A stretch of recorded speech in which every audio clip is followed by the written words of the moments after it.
Buenos días, Hugo. ¿Cómo estás? Muy bien. Oiga, lo veo con frecuencia, lo vi en CADE aquí a través de ECO a propósito. Hay mucho trabajo que hacer, Hugo. Qué bueno, eso es lo que necesita el país. UNICEF desarrolló encuesta en tiempos de COVID. Háblenos un poquito de la muestra y el objetivo de esta encuesta. Sí, mira, es muy importante contar con información cuantitativa porque en los temas de cómo ha cambiado el país durante estos meses siempre hay opiniones, especulaciones, hay percepciones de todo tipo. Creo que a los medios les llega precisamente esa variedad de opiniones que hay sobre todas las cosas. Nosotros en UNICEF hemos contribuido a la discusión del país, a la discusión de los temas, con una encuesta de hogares. Esta encuesta de hogares es una encuesta profesional, es decir, la hizo una firma que se encarga de hacer este tipo de trabajos. Y para ello se encuestaron 1000 hogares que son hechos de una manera representativa en todo el país. Es decir, que los resultados del estudio equivalen al universo país. Hubo, sí, en 3 provincias, en las comarcas y en Darién no se hicieron encuestas. Así que esos territorios sí no fueron encuestados. Bien. Y eso sí, debido al tema de los celulares, porque fue una encuesta hecha mediante celular. Ajá, fue vía telefónica, vía celular. ¿La fecha para tener completa la ficha técnica, don Jorge? Sí, las preguntas fueron hechas entre el 26 de mayo y el 9 de junio. Ajá. ¿A quiénes se encuestó específicamente? Los rangos de edad. Bueno, en realidad se encuestaron hogares, es decir, la unidad de medida es el hogar. Claro. Y se escogieron solamente hogares en donde hubiese personas menores de edad. Ajá. ¿Cuál era el objetivo de la encuesta y cuál es el hallazgo que dice Jorge, esto me impactó? El objetivo de la encuesta es entender qué le ha pasado a los hogares en Panamá, es decir, no una visión de la economía en el sentido grande, sino una visión desde la casa, donde están las familias, donde están los niños. Y a mí lo que más me impactó es que el 77% de los hogares declaró que ha perdido parcial o totalmente sus ingresos, pero que si miramos los estratos más bajos de menor ingreso, resulta que es el 89% de los hogares el que declaró haber perdido total o parcialmente sus ingresos. Eso es grandísimo. Esto nunca había ocurrido en Panamá en tan poco tiempo, de una manera tan prolongada. Y te explico por qué es grave. Es que cuando los hogares pierden sus ingresos, lo primero que se va a afectar es la alimentación de las personas. Y estamos hablando de hogares con niños. Eso significa que los niños son los que más van a sufrir el producto de lo que le ha pasado al país en esta pandemia.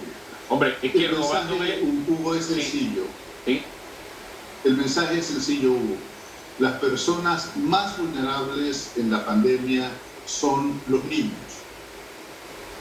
Oiga, es que robándome, no sé, me daba vueltas en la cabeza el título de la obra de Azuela, Los de Abajo. Los de abajo son los que en gran medida son víctimas del sistema y ahora son revictimizados por el sistema. Porque ese 89% que han perdido sus ingresos o parte de sus ingresos significa 9 de cada 10. 9 de cada 10. 9 de cada 10. Wow, eso es grave. Sí, es muy grave. Es muy grave y es y repito, tenemos que pensar que esto se terminó de encuestar es el 9 de mayo. Dime cómo ha evolucionado el país del 9 de mayo para acá. O sea, que la situación puede ser más grave en este momento. Correcto. Ahora, enfoquémonos en los niños. Sí, los más vulnerables, los adultos mayores también, que en gran medida muchos de ellos dependen del hogar y algunos de una pensión o del subsidio del gobierno. enfoquémonos en ello, la realidad que están viviendo, don Jorge. Bueno, lo primero que nos dice la encuesta sobre la realidad de los niños es que se ha afectado gravemente su alimentación. Prácticamente 7 de cada 10 hogares que tienen ingresos menores de $400 al mes declaró que hay menos alimentos en el hogar y que esto ha afectado a los niños. Los retos que nos plantea como país, esa realidad que le plantea a las autoridades, don Jorge. Sí, bien, definitivamente el gobierno cuenta con programas de protección social, es decir, programas que están destinados a que el nivel de condiciones de vida de las personas no baje de una manera que ponga en peligro su supervivencia. Entonces, en ese sentido, lo que hay que decir es que el gobierno tiene que hacer un esfuerzo, tiene que redoblar sus esfuerzos en llegar a los hogares, en llegar donde están los niños, y hay que pensar que la educación, por ejemplo, la educación de los niños, supone que los niños están alimentados. No puede tener un sentido un programa de educación cuando los niños no comen. Así que yo diría que sí, hay que pensar en la integralidad del niño, hay que pensar en que si usted quiere tener educación, también tiene que tener alimentación para eso. Hombre, es fundamental para todas las actividades, incluso para la propia salud física y mental del niño. Es correcto, y yo vuelvo e insisto que los niños no son un poquito de gente, los niños son una tercera parte de la población del país. Y en esa tercera parte de la población del país están sobre representados en las estadísticas de pobreza, en las estadísticas de vulnerabilidad. En todas partes hay más niños que los que hay en la mitad de la población, en la media de la población. Ahora bien, cuando estos temas se le plantean a las autoridades nos muestran cifras en macro que a uno lo dejan pensando, ¿no? Porque incluso el presidente lo decía hace unos días, es que estamos dando más de $1.000 millones en subsidio, o ¿cómo le llaman? Ayuda social condicionada, ¿no? Estamos dando más de $1.000 millones y además estamos dando el bono y además estamos dando las bolsas de comida. Pero cuando uno ve estas cifras dice, espérate, ¿se está haciendo efectivo realmente? ¿Está llegando a quien lo necesita? Bueno, en la encuesta se le pregunta en los hogares si reciben ayuda. Y el 43% de los hogares declaró que sí, que está recibiendo una ayuda, digamos, con alimentos o con transferencias en efectivo. Es interesante ver que esta encuesta se hizo después que se comenzó a implementar Panamá Solidario. Entonces, cuando uno le pregunta a ese 43%, no al 100%, sino al 43% que recibió la ayuda, ¿cuál es la fuente de esa ayuda? El 81% declaró que la fuente de esa ayuda es Panamá Solidario. Ajá. Es decir, que Panamá Solidario es efectivamente el programa de protección social que más le está llegando a las personas. Pero eso se refiere al 81% del 43% que recibe ayuda. Es decir, todavía se puede sacarle más punta al lápiz si tomamos esa referencia. Yo pienso que sí, pienso que una de las cosas que es importante en todo programa de protección social es el saber sus resultados. Es decir, uno tiene que, para evaluar el programa, uno tiene que decir, le hemos llegado a tantas personas en tantos lugares con tantas características. Porque si yo lo único que puedo decir es que me he gastado tanto dinero, no estoy sabiendo en realidad qué tan efectivo es el programa. Sí, saber cuánto cuesta es importante, pero hay que saber también cómo son los beneficiarios de esas ayudas, a dónde estamos llegando. Siempre hay preocupación cuando se trata de transferencias, de si esa transferencia llega a las personas que debe llegar. El mismo presidente de la República ha expresado en varias ocasiones su preocupación por ese tema. Bueno, eso es materia de información. El gobierno debe dar información acerca de cómo son los resultados de este programa. Sí, porque al final la cifra lo que me está diciendo es que 4 de cada 10 dice sí, yo he recibido ayuda, 4 de cada 10 encuestados. Pero la necesidad es mayor por lo que usted me planteó. 9 de cada 10 se le han disminuido los ingresos o lo han perdido.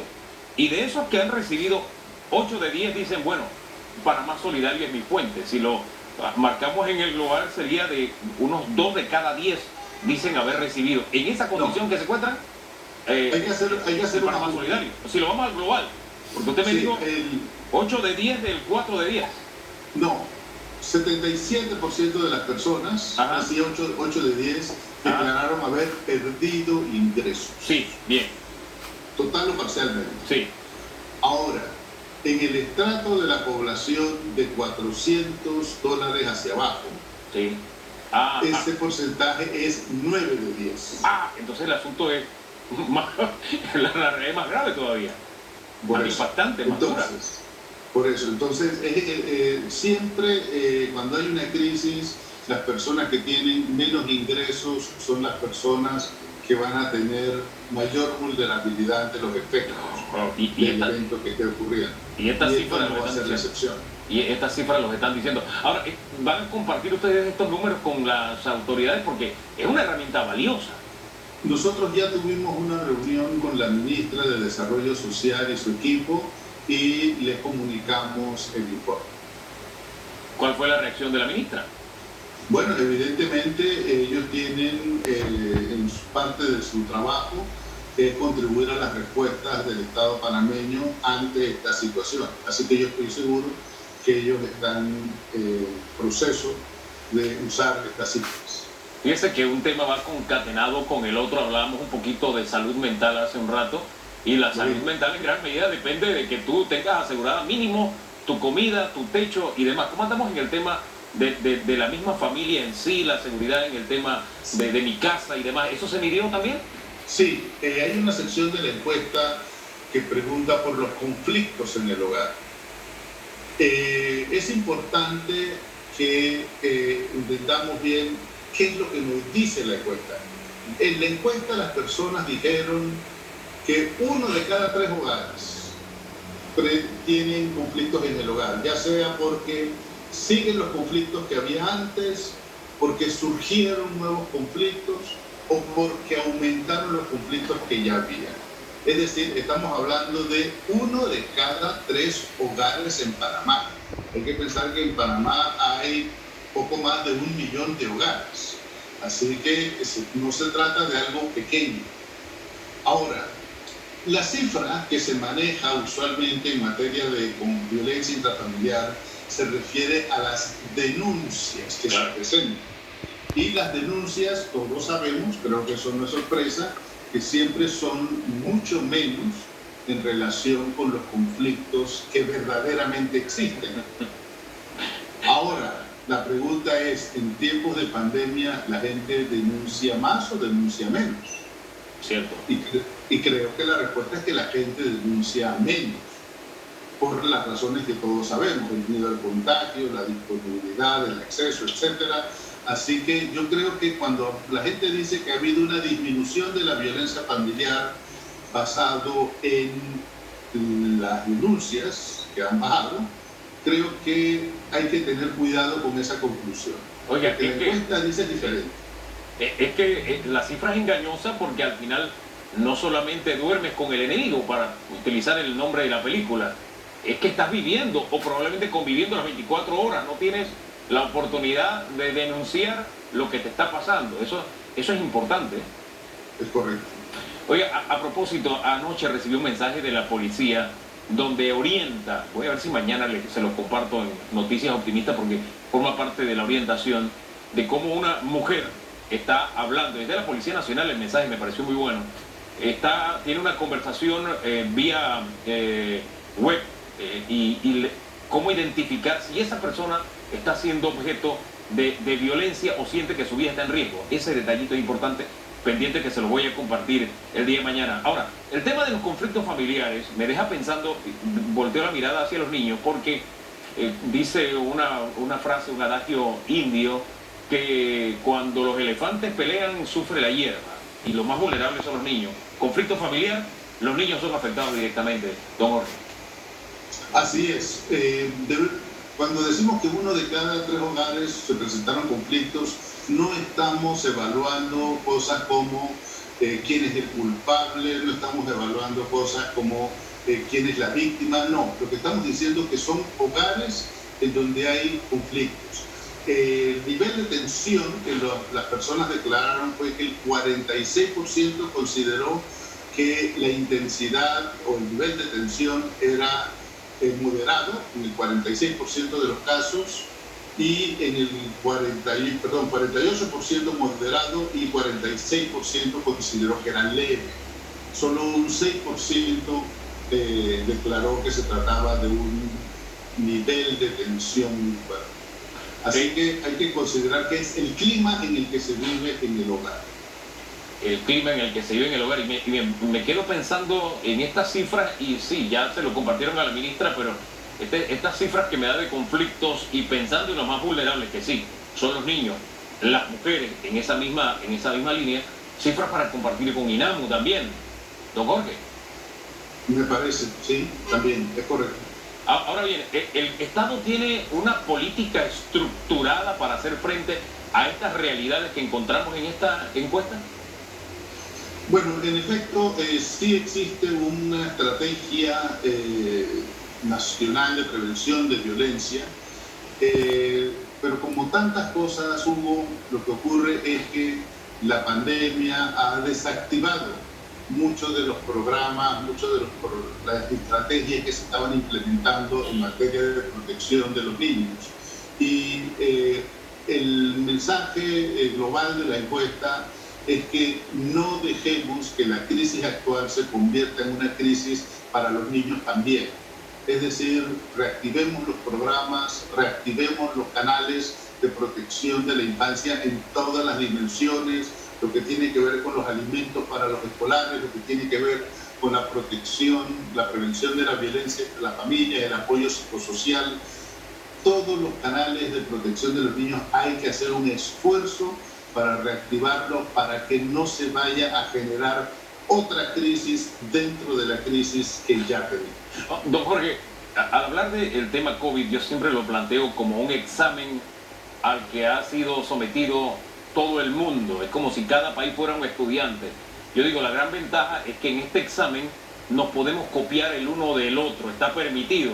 Si otro país está haciendo algo bien, es decir, eso a mí me funciona, yo me copio y lo hago. En el manejo de situaciones como estas, que de seguro se repiten en otros países, ¿qué podemos tomar de experiencias en positivo que podemos copiar en Panamá para ponerlas en práctica en una situación tan dura como la que estamos atravesando? Sí, lo que ocurre normalmente es que los países hacen un buen uso de sus fortalezas, y esas fortalezas son distintas de país en país. Por ejemplo, se hace mucha comparación, por ejemplo, con Uruguay. Uruguay tiene una población más o menos del tamaño de Panamá, pero resulta que Uruguay no es el hub de las Américas, ¿se da cuenta? Entonces, el ser el hub de las Américas, que es una fortaleza del país, en este momento se nos convirtió en una fuente de vulnerabilidad. Entonces, nosotros, como nuestro trabajo en Panamá es asesorar al gobierno, apoyar también a las organizaciones gubernamentales en el manejo de la pandemia, y ser muy conscientes de cuáles son nuestras fortalezas, dónde están nuestros problemas, y utilizar nuestras fortalezas para, evidentemente, priorizar la respuesta en favor de los niños. Fíjese que me quedo pensando en eso de priorizar, porque cuando usted me corrigió en el tema de las cifras, me ubico en el tema de que la ayuda tal vez no está llegando, bueno, la encuesta lo dice, no está llegando a quien lo está necesitando, a quienes están siendo más afectados, y es una herramienta que hay que utilizarla urgentemente. Si usted tuviera que definir con una palabra el hallazgo que se logró con esta encuesta, ¿cómo lo definiría y qué hacer para darle un giro a eso que usted elegirá la palabra con que lo califica, don Jorge? Sí, en efecto, Hugo, el país necesita desarrollar un sistema de protección social sobre la base de un registro de los beneficiarios. Es decir, las autoridades tienen que estar en control de una información que les dice: tenemos tantas personas, tantas familias en estos corregimientos en el país, en esta situación. Y por lo tanto, la acción tiene que ser inmediata, la acción tiene que ser ya. Lo que ocurre es que montar un sistema así, la gente al principio no le ve el uso, no le ve la importancia. Entonces lo coloca en la prioridad número 150. Pero cuando estamos en una situación como la que estamos, entonces nos damos cuenta de que el Estado panameño tiene una obligación fundamental con todas las personas y específicamente con los niños. Y para hacer ese trabajo bien se requiere tener instrumentos de política, instrumentos que son de información, pero que también permiten el análisis de la situación. Así que yo creo que el mensaje es que hay que apostar para construir un sistema de protección social para todo el país. Necesitamos tener una data mucho más confiable y actualizada de la que tenemos o con la que nos sorprendió la pandemia, don Jorge. En efecto, porque hay que recordar que al tema de la pobreza, que ya nosotros habíamos apoyado la medición de la pobreza multidimensional infantil en el 2018, sí. En el 2019 hicimos un análisis de situación de los niños. Eso ya lo teníamos, ya era parte de los instrumentos. Bueno, a todos los análisis esos, ahora se suma lo que ha sido la crisis, el impacto socioeconómico de la pandemia. Es decir, no estamos hablando ahora solamente de los niños que ya habíamos visto antes que estaban en una situación de pobreza.